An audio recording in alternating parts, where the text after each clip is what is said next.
ఆధ్యాత్మిక నైతిక జీవన మార్గాన్ని ఉపదేశించేలా శ్రీమద్ భగవద్గీత సారాన్ని ప్రఖ్యాత గజల్ గాయకుడు గజల్ శ్రీనివాస్ ఆలపించారు.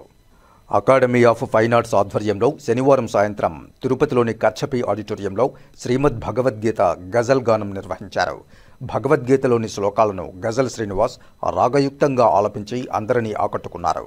ఈ సందర్భంగా ముఖ్య అతిథిగా హాజరైన హైకోర్టు న్యాయమూర్తి జస్టిస్ కృష్ణమోహన్ మాట్లాడుతూ, తిరుపతిలో ఇలాంటి కార్యక్రమాన్ని నిర్వహించడం వల్ల మరింత సాంస్కృతిక శోభ వస్తుందన్నారు.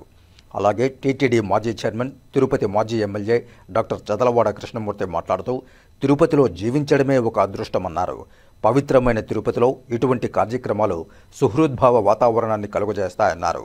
టీటీడీ బోర్డు సభ్యులు Bhanuprakash Reddy, SVIMS director doctor RV Kumar మాట్లాడుతూ, ఎన్నో ఏళ్లుగా తిరుపతి కేంద్రంగా అకాడమీ ఆఫ్ ఫైన్ ఆర్ట్స్ గొప్ప కార్యక్రమాలు నిర్వహిస్తూ ఉందన్నారు.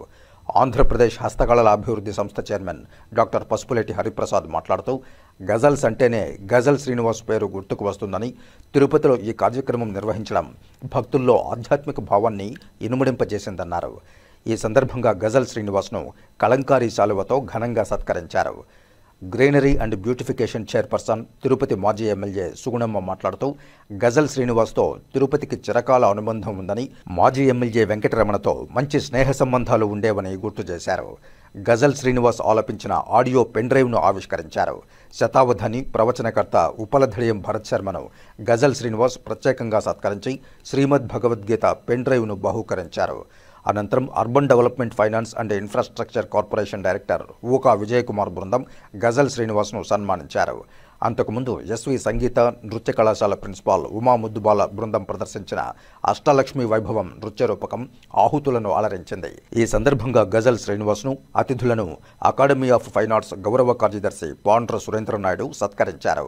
ఆద్యంతం సభను ఆకిళ్ల విభీషణ శర్మ సమన్వయం చేయగా పలువురు కళాకారులు, కళాభిమానులు, నగరవాసులు విశేష సంఖ్యలో హాజరయ్యారు. రంగం ద్వారా ఈ జాతికి అనుగ్రహించారు.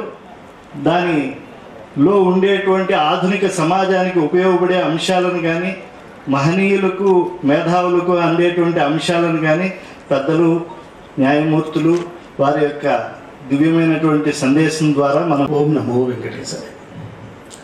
ఇంత పవిత్రటువంటి క్షేత్ర స్థల వైభవం ఉన్నటువంటి ఈ తిరుపతి నగరంలో ఇటువంటి ఒక గొప్ప కార్యక్రమాన్ని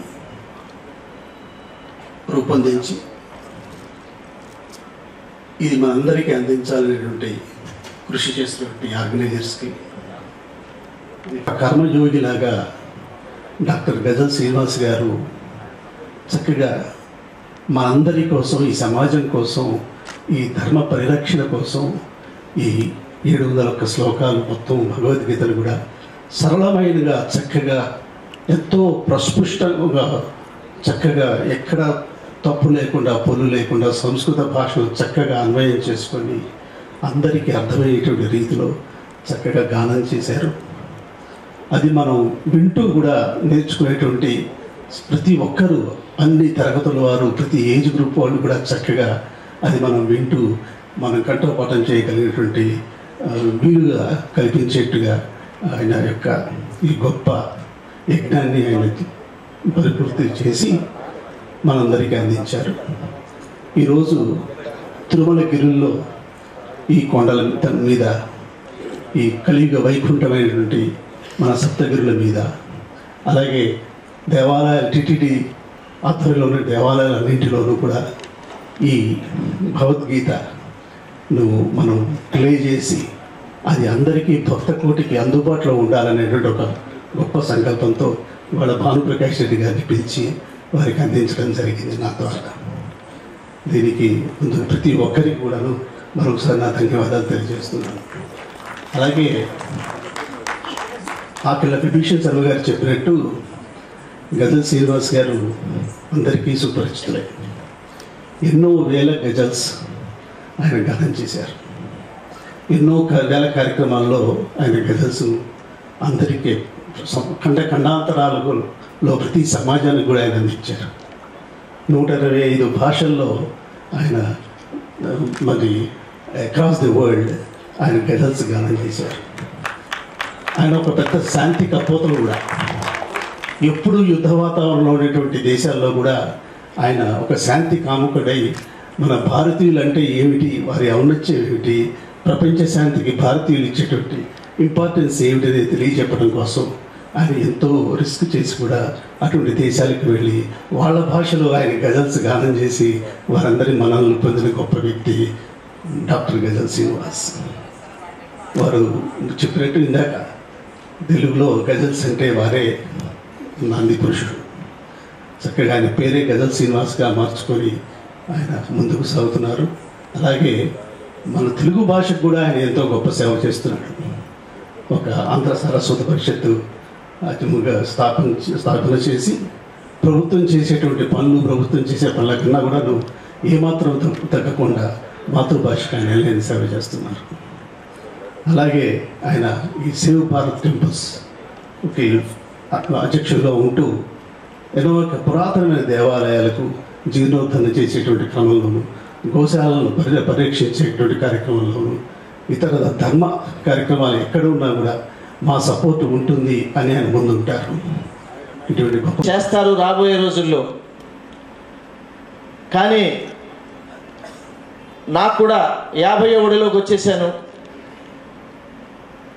ఈ వయస్సు ఉన్నప్పుడు చేసే పనులు చేసేయాలి.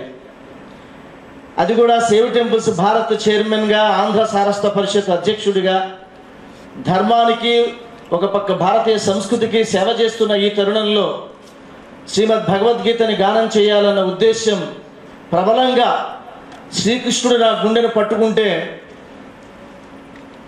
ఎలా గానం చేయాలి, ఏది ఎన్నుకోవాలి, ఒకవేళ గానం చేసి దాన్ని రికార్డ్ చేయాలంటే ధ్వని ముద్రణ, ఇలా ఆలోచిస్తూ ఉండగా ముందు అసలు భగవద్గీతలో ప్రతి శ్లోకాన్ని నా చేత్తో రాసుకోవాలి అని 701 శ్లోకాలని కూడా నా చేత్తోనే మొత్తం భగవద్గీత మొత్తం అంతా రాసుకున్నాను.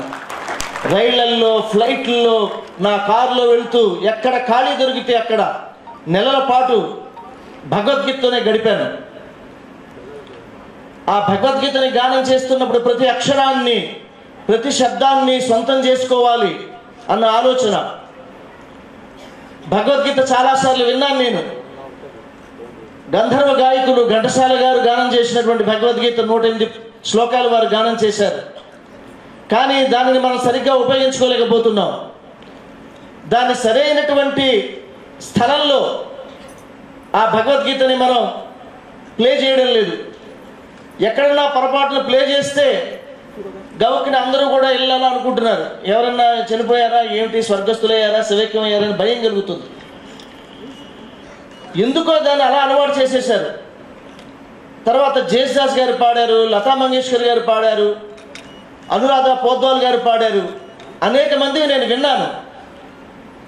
కానీ ఆయా ప్రాంతాల బట్టి, వారి వారి యొక్క ఉచ్చారణ బట్టి సంస్కృత పండితులు ఏమండి ఇలా కాదు, ఇలా పలికితే బాగుంటుందని నేను చాలాసార్లు చెప్పినప్పుడు, ఇక నేను గానం చేయాలి అనుకున్నప్పుడు 3 సంస్కృత పండితుల్ని నా రికార్డింగ్ థియేటర్లో పెట్టుకుని చరివిత చరణంగా వారి సలహాలు వింటూ, అయ్యా నేను డాక్టర్ గజల్ శ్రీనివాస్ని, గజల్ శ్రీనివాస్కి 3 గిన్నిస్ రికార్డులు ఉన్నాయి, 150 భాషల్లో పాడాడని ఊహించుకోవద్దు, నాకు ఏమీ రాదు సంస్కృతంలో కూడా నేను పాడాను, కానీ ప్రస్తుతం నాకు భగవద్గీత ఏమీ చేత కాదు, దయవించి నా చేత మీరు పాడించండి అని బలపం పట్టుకున్నటువంటి పిల్లాడిలాగా వారి ఎడల పరిప్రశ్నేన సేవయ అన్నట్టుగా తెలుసుకోవాలనే ఉద్దేశంతో అనేక ప్రశ్నలు వేస్తూ నేను ఆ భగవద్గీతని వారి సమక్షంలో పాడాను.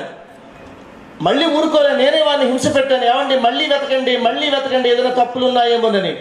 అలా వారు వెతికి ఒకవేళ ఉంటే ఏమండి ఇక్కడ శబ్దం పర్వాలేదండి అన్న, అలా వద్దండి, నా మీద జాలి చూపించద్దు మీరు, నేను మరలా పాడతానండి, నాకు మరలా నేర్పించండి అని నేను మరలా నేర్చుకుని ఈ భగవద్గీతని పాడడం జరిగింది.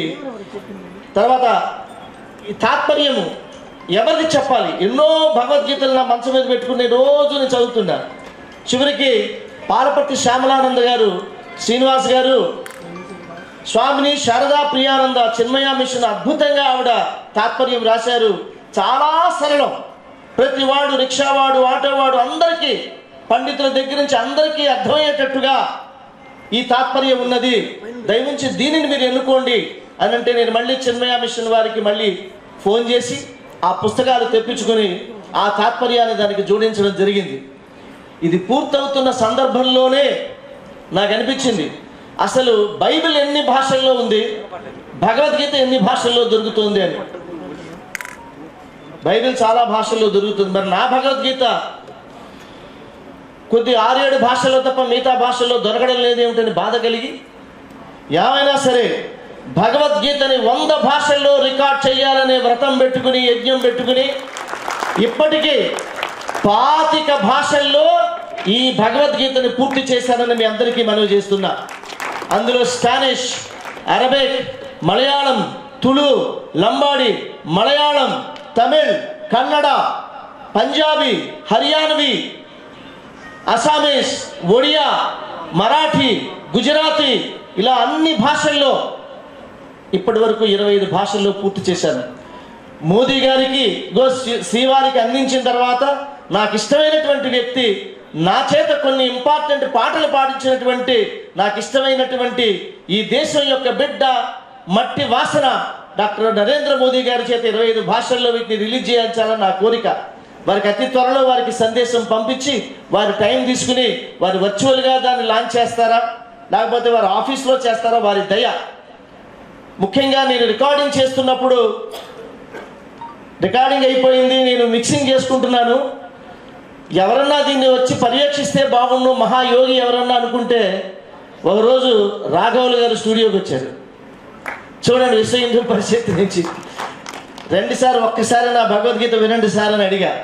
ఆయన కూర్చుని 1 అవర్ అన్నీ విని మిగతా భాషల్లో కూడా విన్నారు. ఆయన చాలా బాగుంది శ్రీనివాస్, యూ గో హెడ్ అన్నారు. ఇలాగ అనేక మంది మఠాధిపతులకి పీఠాధిపతులకి వినిపించా. దీని వెనకాల నాకు బాగా స్ఫూర్తి మా జస్టిస్ కృష్ణమోహన్ గారు. శ్రీనివాస్ గారు ఈ గో హెడ్, నేను మహాభారతం రికార్డ్ చేసి వారికి ఇస్తే వారు కారులో పెట్టుకుని వింటారు, భాగవతం వింటారు, రామాయణం వింటారు ఆ దంపతులు ఇద్దరు. ఇవాళ భగవద్గీతని అతి తొందరగా ప్రజలకు అందించండి అని వారి భావన. నేను ఈ భగవద్గీతని శ్రీవారికి అందించాలి అన్న ఉద్దేశం ఉన్నప్పుడు నాకు పైన ఉన్న పెద్దలతో నాకు పరిచయాలు ఉన్నాయి, మా చైర్మన్ గారితో నాకు పరిచయాలు ఉన్నాయి, ఈఓ గారితో శ్యామలరావు గారు తెలుసు, డిప్యూటీ ఈఓ గారు తెలుసు. కానీ మా ఆర్ఎస్ఎస్ బిడ్డ మా భానుప్రకాష్ వచ్చి తీసుకుంటే నాకు ఆనందంగా ఉంటుంది అన్నా, నువ్వు వచ్చి తీసుకోవాలి. మా సంఘ పరివార్ నుంచి వచ్చినటువంటి వ్యక్తి, నువ్వు పట్టుకెళ్తే నాకు శ్రీనివాస్ వచ్చి పట్టుకెళ్ళినట్టయ్యా అని చెప్పి వారిని రిక్వెస్ట్ చేశాను. నేను బ్రతికేదానికి పట్టణానికి వచ్చా. మా అమ్మకి నేను 8వ వాడు, చాలా ప్రేమగా చూశారు. ఆఖరి వాడిని కృష్ణమూర్తి అన్న పేరు పెట్టింది. అన్ని అవకాశాలు ఇచ్చాడు భగవంతుడు, శక్తి ఇచ్చాడు, ఆరోగ్యం ఇచ్చాడు, ఉండాల్సినట్టు అన్నీ ఉన్నాయి. నేను ఒకటి ఫైన్ ఆర్ట్స్ అకాడమీ అంటే నాకు ఎనలేని గౌరవం. చాలా తప్పు చేస్తున్నారు నిర్వాహకులు. చైతన్యం వచ్చేది కలియుగలో ఉన్నటువంటి వేదాలకు నిలయం మన పట్టణం. కలియుగంలో వెంకటేశ్వర స్వామి, సాక్షాత్ కలియుగంలో వెంకటేశ్వర స్వామి ఉన్నాడు. అలాంటి పట్టణంలో మనం పుట్టడం కానీ జీవించడం కానీ మనకందరికీ పూర్వజన్మ సుకృతం. నేను ఒకటే చెప్తున్నా, చదువులకు నిలయం. తల్లి ఉంటుంది, తండ్రి ఉంటాడు, ఎవరున్నా ఎవరు లేకపోయినా చదువుకోవడం చాలా ఇంపార్టెంట్. మా అమ్మ ఒక మాట చెప్పింది, నేను డాక్టర్ చదవాలని కాకినాడలో చేరాను. మా అన్నలందరూ 3 రామలక్ష్మణలాగా ఉండేవాళ్ళం. నేను చిన్నవాడైనా నా మాటకు ఎనలేని గౌరవం ఇచ్చేవాళ్ళు. గూడూరులో ఏ కార్యక్రమం జరిగినా మా తమ్ముడికి చెప్తామనేవాళ్ళు. నిజంగా ఈరోజు లేరు వాళ్ళు. నాకు సంపద ఉన్న వాళ్ళు లేని బాధ నన్ను ప్రతినిత్యం వేధిస్తుంది. నాకు ఒక కుమారుడు, 2 అమ్మాయిలు. కుమారుడు కూడా స్నేహితులతో కూడా సముద్రానికి వెళ్ళి, కుమారుడు కాదు వాడు, వాడు చనిపోయాడు. భగవంతుడు నాకు అన్నీ ఇచ్చాడు కానీ ఉండాల్సిన వాళ్ళని లేకుండా చేశాడు. నీకు స్వార్థం ఉండకూడదురా అని భగవంతుడు చెప్పాడేమో నాకు తెలియదు, కానీ నాలాగా చాలామంది ఈ పట్టణానికి వచ్చారు. నన్ను ఆశీర్వదించినట్టు, నాకు అండనిచ్చినట్టు వెంకటేశ్వర స్వామి ప్రత్యేకంగా నేను ఏ వ్యాపారం చేసినా ఆయన నిలబడినట్టు,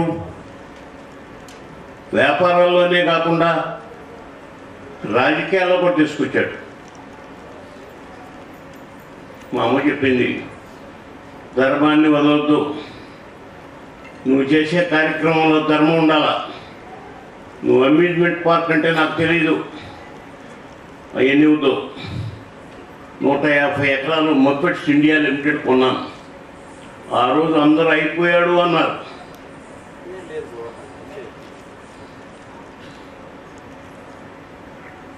ఈరోజు 10 మందికి సహాయం చేసేసరికి మార్గాన్ని ఈరోజు కూడా కొండకు పోయించాను.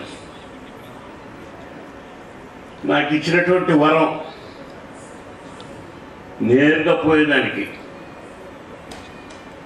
నేరుగా వచ్చేదానికి ఒక 20 మంది వరకు తీసుకెళ్ళచ్చు చైర్మన్గా చేసి వాళ్ళని చెప్పారు. 20 మంది కాదు, 5 మంది తీసుకెళ్ళినా ఆయన చూడాలనేవాళ్ళు, రావాలనేవాళ్ళు వేల మంది ఉన్నారు ఈ పట్టణంలో. దానివల్ల అందరికీ దూరం అయిపోతాం. ఏమయ్యా స్వామి, నాకు లేనిపోని పరిస్థితి మీద ఒకటి పెట్టి ఒక్కడే పోతాను. స్వార్థం అనుకోండి, ఒక్క లెటర్ కూడా ఇవ్వను. ఒక్క మాట అయితే చెప్తున్నాను, ధర్మక్షేత్రం అనేటువంటి తిరుపతిలో జీవించడం కానీ పుట్టడం కానీ మనందరికీ అదృష్టం. అలాంటి అదృష్టం భారత భూభాగంలో ఏ పట్టణంలో లేదు, రాదు. ఆదరించమంటున్నా వచ్చినటువంటి భక్తుల్ని, భగవద్ రూపంలో చూడమంటున్నా, సహాయ సహకారాలు అందించమంటున్నా. ఇంకా ఎక్కువ బంధువుల కన్నా ఎక్కువ మంది వచ్చేదానికి పట్టణానికి మనం చెప్పబడలే, లక్షల మంది వస్తున్నారు.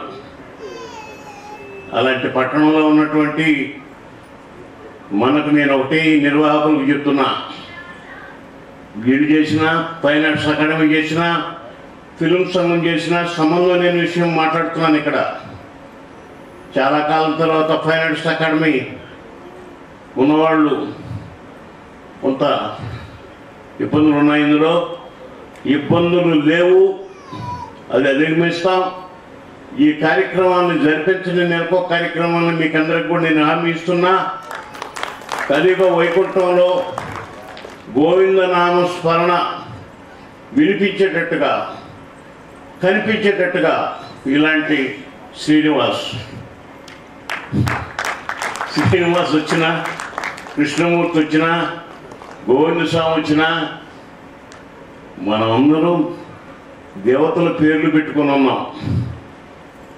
అలాంటి మహత్తరమైన అవకాశం మనకు పెద్దలు ఇచ్చినందుకు శక్తివంచన లేని కార్యక్రమాలు చేయమని, అందరికీ ధర్మాన్ని అందించమని, ఈ పట్టణం ఒక ఆదర్శ పట్టణంగా నిలబెట్టేదానికి ప్రతి ఒక్కరూ, నేను కూడా రాజకీయాల్లో ఉన్నా,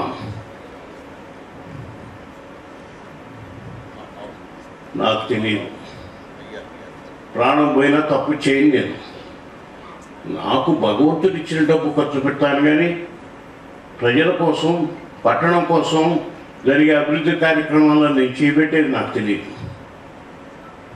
నాకు అవసరం కూడా లేదు. ఆయన అన్నీ ఇచ్చాడు. నమ్ముకున్న వాళ్ళకి తప్పకుండా నాకు ఇచ్చినప్పుడు మీకెందుకు ఇవ్వడు? మీకు జరుగుతుంది, మీ కుటుంబాలకు జరుగుతుంది, మీ బిడ్డలకు జరుగుతుంది. ఉత్తర భారతదేశంలో ఎక్కడికి వెళ్ళినా బాలాజీ ఉన్నటువంటి ప్లేస్ నుంచి వచ్చామంటే కూర్చున్న వాళ్ళు లేచి కూర్చి ఇస్తారు. ఆ మహత్తరమైన శక్తి ఉన్నటువంటి మనం ఆయన ఇంకా కూడా పెంచాలని, ధర్మాన్ని నిలబెట్టి తద్వారా మంచి జీవితాన్ని ఆయన అందిస్తాడని నమ్మకంతో ఉండమని తిరుపతి వాసులకు అందరికీ నేను హృదయపూర్వకంగా మనవి చేస్తున్నాను. జడ్జి గారు వచ్చారు.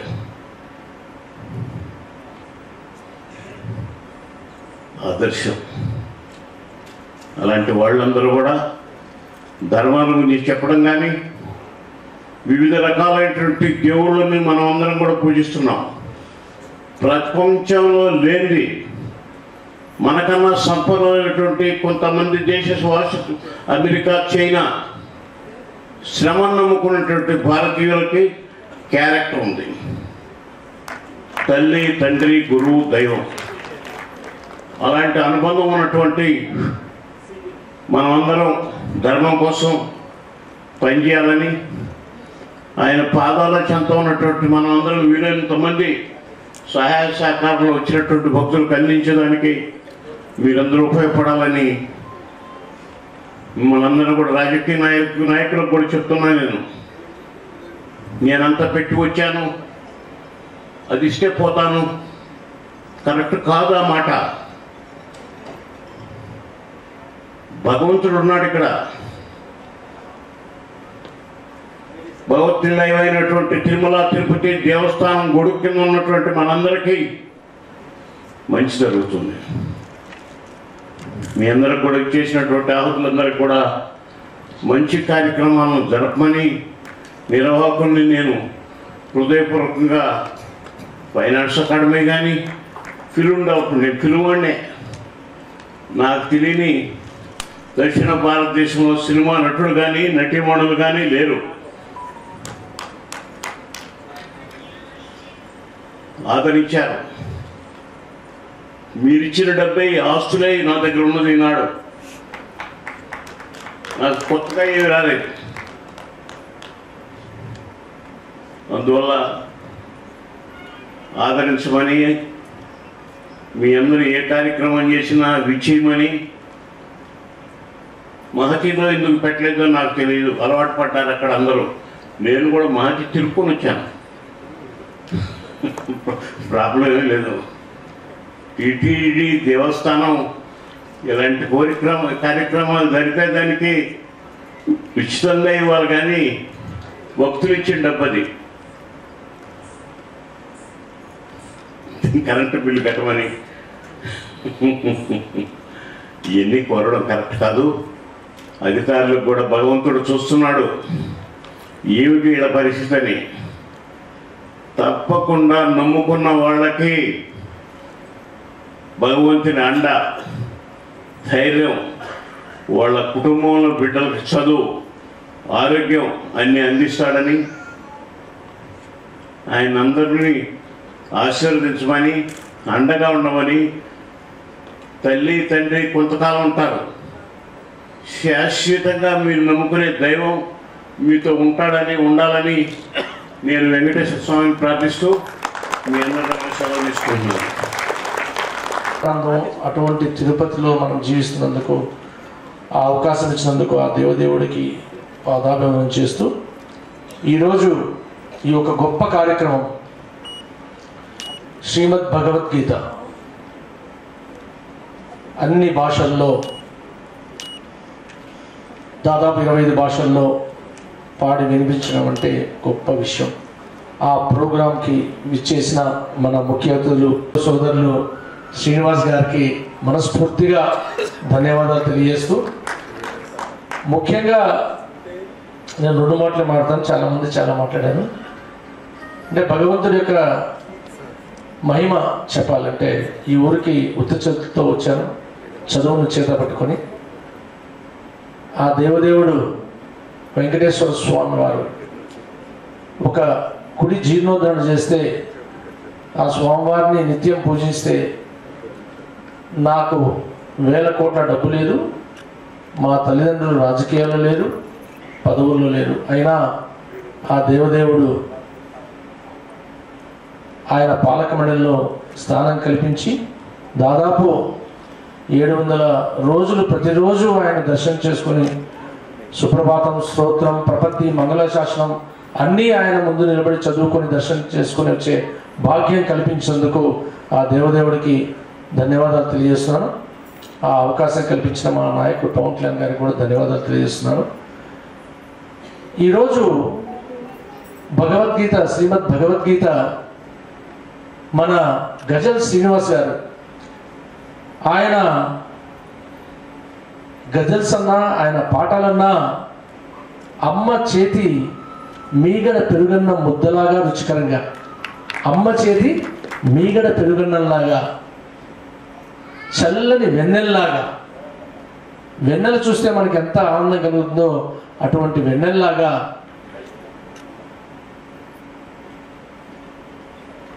చెట్టు నీడలాగా మనం వెళుతూ ఉంటే ఎండలో చెట్టు నీడ మనకి ఇంత మనసుకు ఆనందాన్ని కలిగిస్తుందో, పైర్ల వెంట వెళ్ళేటప్పుడు వచ్చే చల్లని గాలి ఎలా ఉంటుందో, ఇవన్నీ కలిపితే ఆయన గానం, ఆయన గజల్స్, ఆయన పాటలు, ఇవన్నీ ఒక్కటొక్కటి అమ్మ చేతి ముద్ద, వెన్నెల, చెట్టు నీడ, చల్లటి పైరు గాలి, ఇవన్నీ ఒక్కొక్కటి ప్రత్యేకత. అవన్నీ కలిపితే ఎలా ఉంటుందో మన గజల్ శ్రీనివాస్ గారి గజల్స్ కానీ పాటలు కానీ అలాగా మనసుకు చల్లగా, అంటే శిలను కూడా కరిగించే శక్తి కలిగిన గాన మాధుర్యం. ఘంటసాల గారు ఆ పదానికి మరి ఎంతో ఎంతో ప్రాధాన్యతనిచ్చి ఆమెకున్నటువంటి ప్రాధాన్యతను ఆయన గజల్స్ రూపంలో అతి సాధారణమైనటువంటి వ్యక్తులకు కూడా, చిన్నపిల్లల దగ్గర నుంచి పెద్దవాళ్ళకు కూడా మరి సులభతరంగా ఆకట్టుకునే విధంగా మరి గజల్స్ శ్రీనివాస్ గారు పాడారంటే ఆ గజల్స్ ఎలా ఉంటాయి అంటే ఏ విషయమైనా సరే ఒక డైరెక్ట్గా మనకు ఒక ఇంజెక్షన్ రూపంలో ఏ విధంగా అయితే అతి త్వరగా మనం ఎక్కించుకోగలుగుతామో ఆ విధంగా మన మనసులో కానివ్వండి, మన బుర్రల్లో కానివ్వండి ఎక్కించగలిగినటువంటి ఏకైక మన వ్యక్తి మన గజల్ శ్రీనివాస్ గారు. దాంట్లో ఎలాంటి సందేహము లేదు. మరి ఈ రోజున తిరుపతి అంటే వారికి అత్యంత ప్రేమ, కలియుగ దైవం అంటే అత్యంత భక్తి. మరి అందుకనే ఈ కార్యక్రమాన్ని కూడా ఇక్కడ చేసుకోవాలని కూడా ఆయన కోరుకున్నట్లుంది. తప్పకుండా ఆ కలియుగ వెంకటేశ్వర స్వామి ఆశీస్సులు మెండుగా కలిగి, ఇంకా వాళ్ళ అమ్మాయి కూడా నాకు చాలా పరిచయము.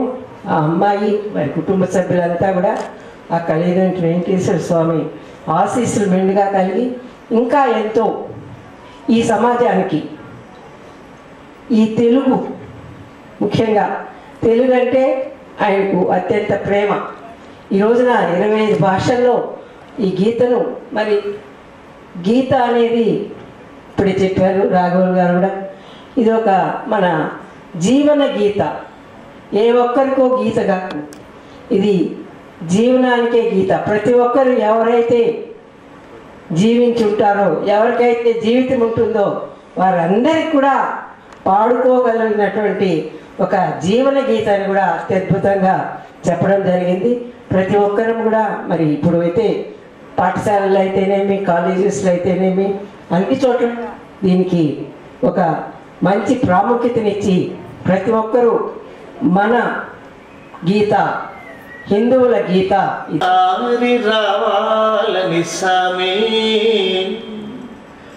ఎన్నాళ్ళుగా పిలుస్తుంటి సామి, ఒక్కసారి రావాలని సామి ఎన్నాళ్ళుగా పిలుస్తుంటి సామి, వేడి వేడి అన్నంలో వెన్న పూసనే వేస్తా,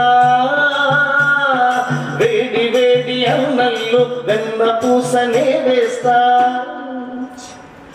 ఆవకాయ వడ్డించి పక్క నుండి తినిపిస్తా, ఒక్కసారి రావాలని సామి ఎన్నాళ్ళుగా పిలుస్తుంటి సామి, పళ్ళు తెచ్చి పెట్టేందుకు శబరమ్మనుగాను నేను, పలహారాలిచ్చేందుకు మహారాజునుగాను నేను,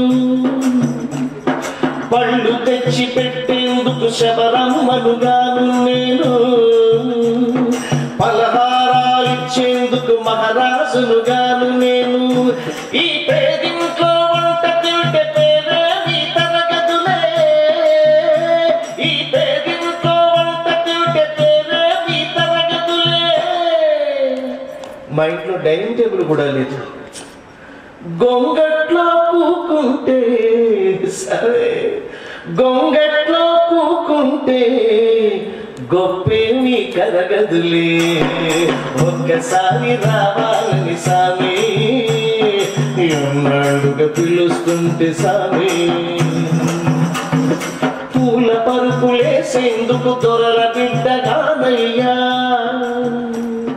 గాలి నీకు విసిరేందుకు చెలికత్తెలు లేరయ్యా.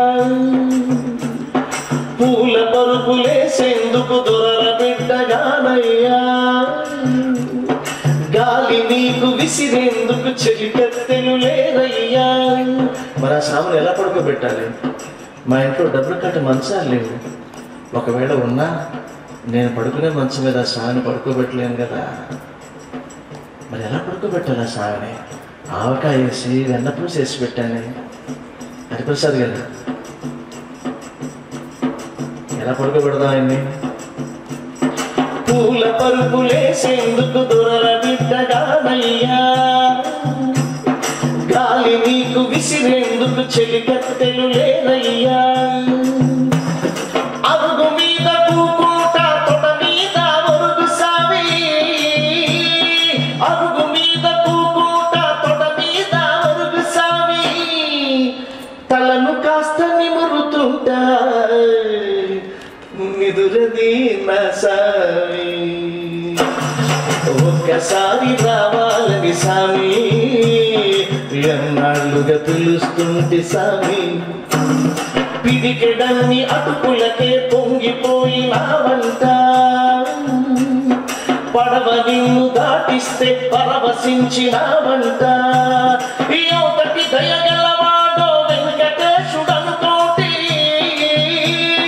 యువతకి దయగలవాడో వెంకటేశుడనుకోటి. అంతటి నా సామి మా ఇంటికి రావేంటి?